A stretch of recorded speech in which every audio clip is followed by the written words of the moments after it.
Mission complete.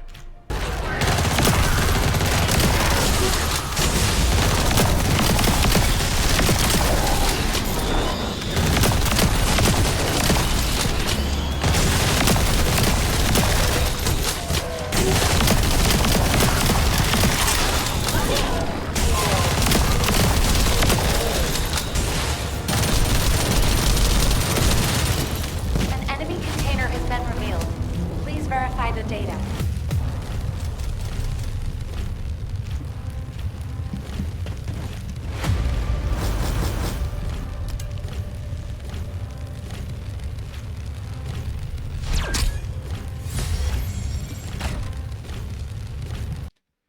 Welcome back guys to the channel, Hooded Game Boy here, and today I'm going to break through the build for Bunny. Either you can play solo or with party.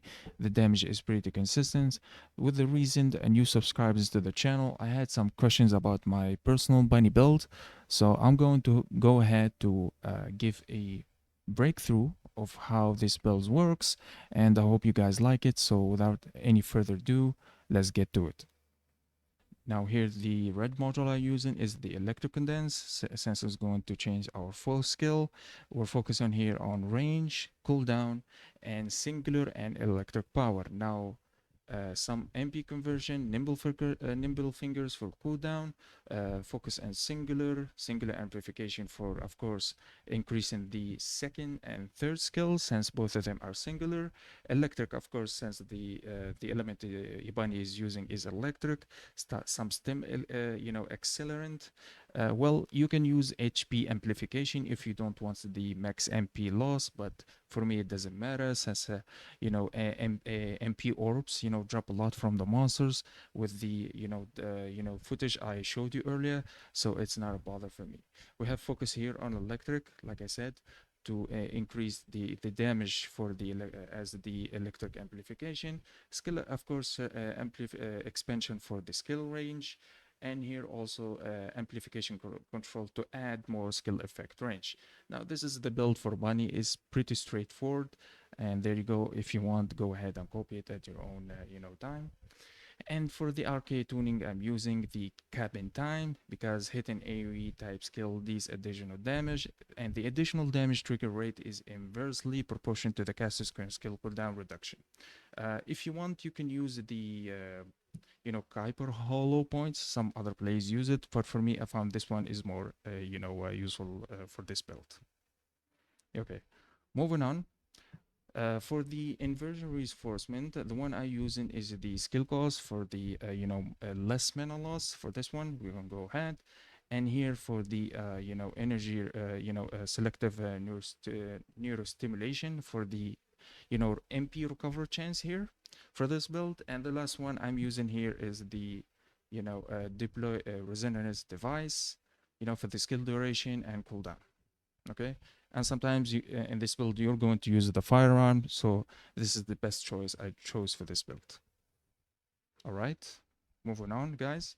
Now for this build I chose the reactor for singular, since this build focus on the second and the third skill, which are singular. You can go ahead and get two effects, singular and electric. If you want, you can choose a reactor with a fusion, but you need to drop either singular skill power boost ratio, electric skill power boost ratio in it, or you can use electric skill power boost ratio and fusion power boost ratio for the full skill increased power damage. Moving on for the external component, I'm rocking on with the, of course, Slayer auxiliary power set. Now you can go ahead and see that the skill costs increase, for the MP consumption, but also you get skill power increased by 26.1%. That's why I'm rocking this set. And the the stats you need to get for this full set is always, for any set, is for the auxiliary MP recovery out of combat, max HP, max MP, and if you get MP recovery out of combat. And the other one here should be MP recovery modifier defense. And the last one, it doesn't matter. If you can get max shield and max shield recovery, it will be better. But even though, it doesn't matter what you get in the last one.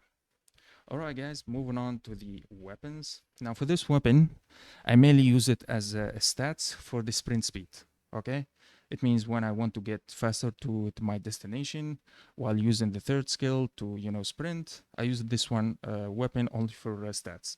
The second one here is my main weapon, which I'm using to kill bosses, which is fairly good also in parties.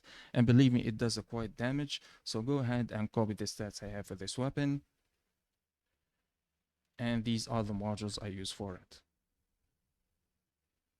All right, now the third weapon, yes, I'm using the Thunder Cage. Why I'm using the Thunder Cage? The Thunder Cage is very usual in the Void dungeon, especially if you are, farming for Killen or Ines. Especially there are these phases where you need to destroy the monsters, shields, which is shown in the footage in the start. It destroys the shields very fast, and besides it has the unique ability of doing that electric AoE damage. That's why I'm rocking with this weapon only for that dungeon. You can go ahead, and also it is also good for other parts of other dungeons in the map. You can go ahead and use it. These are the stats I'm using, so go ahead and copy them. All right, and these are the modules I use for the weapon. Now for the Arche Tuning, it's pretty simple. We're focusing here on max MP, skill power, range, there you go, skill power, skill cost, range, and go ahead here to skill power. Moving on to MP recovery and skill power and max MP all ahead to skill cooldown. And from here going to the mutant cell, I'm using electrocution vulnerability. It is pretty useful for this build, and if you want you can go ahead and add here max MP, or you can add here those three to here skill power. Okay, it's up to you. Alright guys, thank you for watching. I hope this video was useful. I'm not gonna share any footage since I shared the footage from the start.